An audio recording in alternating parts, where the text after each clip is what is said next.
Our first reading today comes from Genesis 18, 1 through 15, from the Common English Bible. The Lord appeared to Abraham at the oaks of Mamre, where, while he sat at the entrance of his tent in the day's heat, he looked up and suddenly saw 3 men standing near him. As soon as he saw them, he ran from his tent entrance to greet them. He bowed down deeply. He said, "Sir, if you would be so kind, don't just pass by your servant.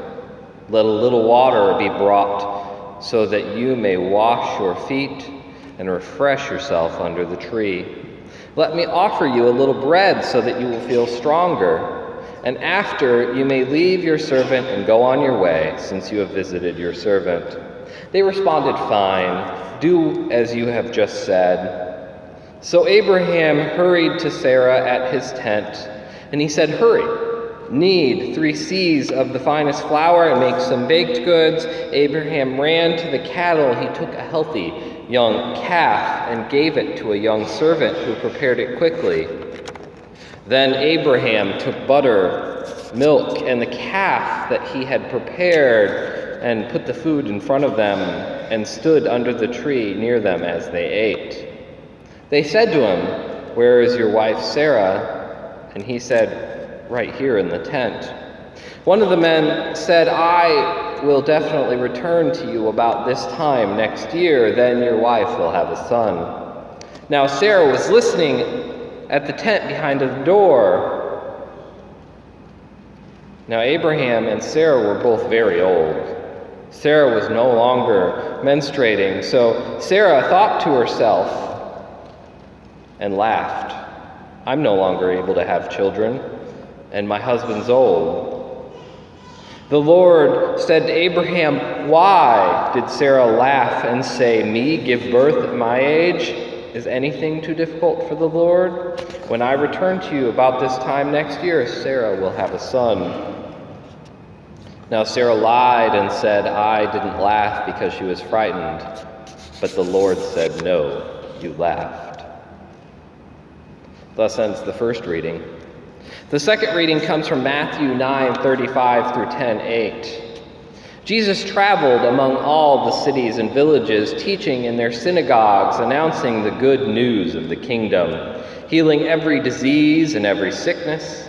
Now when Jesus saw the crowds, he had compassion for them because they were troubled and helpless, like sheep without a shepherd. Then he said to his disciples, "The size of the harvest is bigger than you can imagine, but there are few workers. Therefore, plead with the Lord of the harvest to send out workers for the harvest." He called his 12 disciples and gave them authority over unclean spirits to throw them out and to heal every disease and every sickness. Here are the names of the first 12 apostles: Simon, who was called Peter, his brother Andrew, James the son of Zebedee and John his brother, Philip and Bartholomew, Thomas and Matthew the tax collector, James the son of Alphaeus and Thaddeus, Simon the Cananean, and Judas who betrayed Jesus. Jesus sent out these 12 and commanded them, "Don't go among the Gentiles or into a Samaritan city. Instead, go to lost sheep, the people of Israel.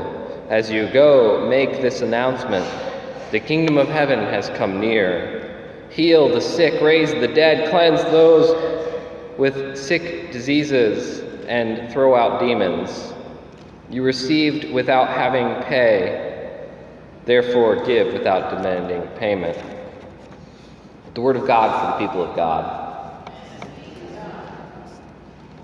So, I heard a story a while ago about a single mother who raised a son whose father had died when he was very young.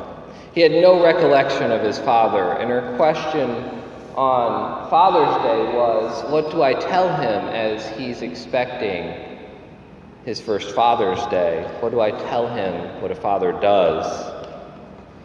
And the recipient, the person who she was talking to, was also raised by an only mother.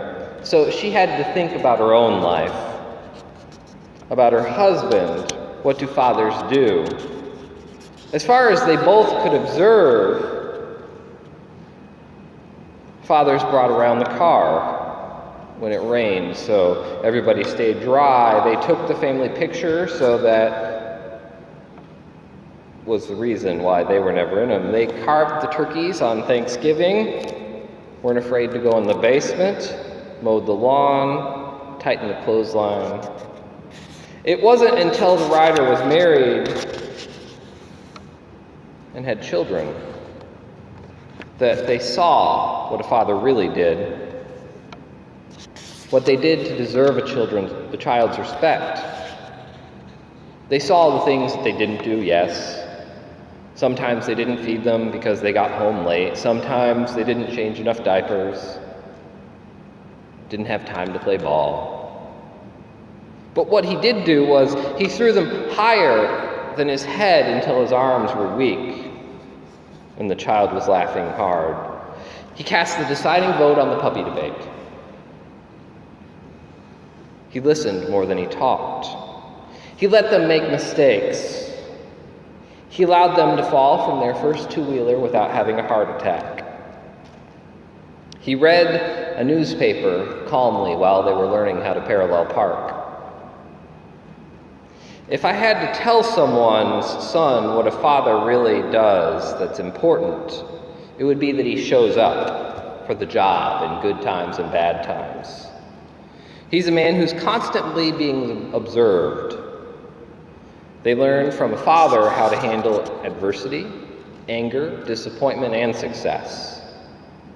He won't laugh at their dreams, no matter how impossible they might seem. He will go out at 1 a.m. to pick up their children, for whatever reason.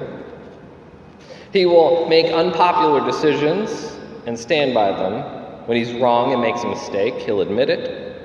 He sets the tone how a family treats one another and other people, whoever they are. By example, he can bring the desire to give something back to the community, and especially when the community's needs are greater than his own family's. But mostly, a good father involves himself in the lives of his children. A father has a potential to be a powerful force in the life of a child, so grab it. Maybe a greeting card will be all you'll get for your efforts, maybe not, but one thing is for sure, it's something that won't go away, it's steady work. But in the Genesis passage today, what do we encounter? We encounter a father. Abraham is the father of many nations in the Bible. And Abraham and Sarah have been waiting for some time for a child in this passage. We can understand that from their age alone. They're both approaching 100. Sarah had given up on having a child. We don't gain a whole lot of insight from Abraham's response to these visitors. But what we do see is something very important. Abraham hasn't grown bitter in his old age. He still follows the conventions of his day and his people when it comes to hospitality towards strangers. Now, the story of Abraham and Sarah is one for the ages. In Genesis, we follow them out of Ur into Egypt, and then out of the Pharaoh's court back to the Promised Land, where Abraham settles on the plain where he is visited. Abraham was not perfect, and we have the story of Hagar and Ishmael to prove it. Yet, even in the midst of his mistakes, Abraham still seeks God. Abraham worships the God that chose him as the father of many nations. Abraham perseveres even in the midst of his doubts. Abraham perseveres even after showing that his trust wasn't in God alone. Abraham is widely known as the father of the three major monotheistic religions of the world. But as we look at Abraham, we see just that, a father. He's a father who's struggling to do his best in very difficult times. He makes mistakes, but as soon as he realizes that he's made one, he does his best to fix them. In the end, we know that Sarah and Abraham do finally get their son Isaac. And he's a blessing to such a point that Sarah soon calls for Abraham to cast out these other people that are in their tent, Hagar and Ishmael.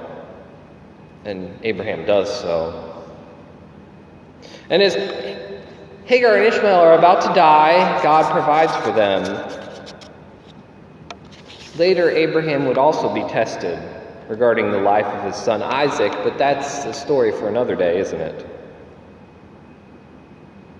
Abraham is what it means to be a father. In Abraham, we see the very best and the very worst of fatherhood. Abraham teaches us many things. One of the most important things is that not one of us is perfect. Even though we may be deeply flawed and often seek out our own wills instead of God's, God still has room for us in God's plan.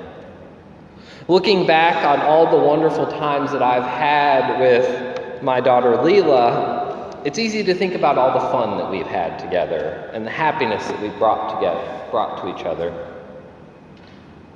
But at times as a father, it's impossible to do anything but think about the times that I could have done better. The ways that I've let her down.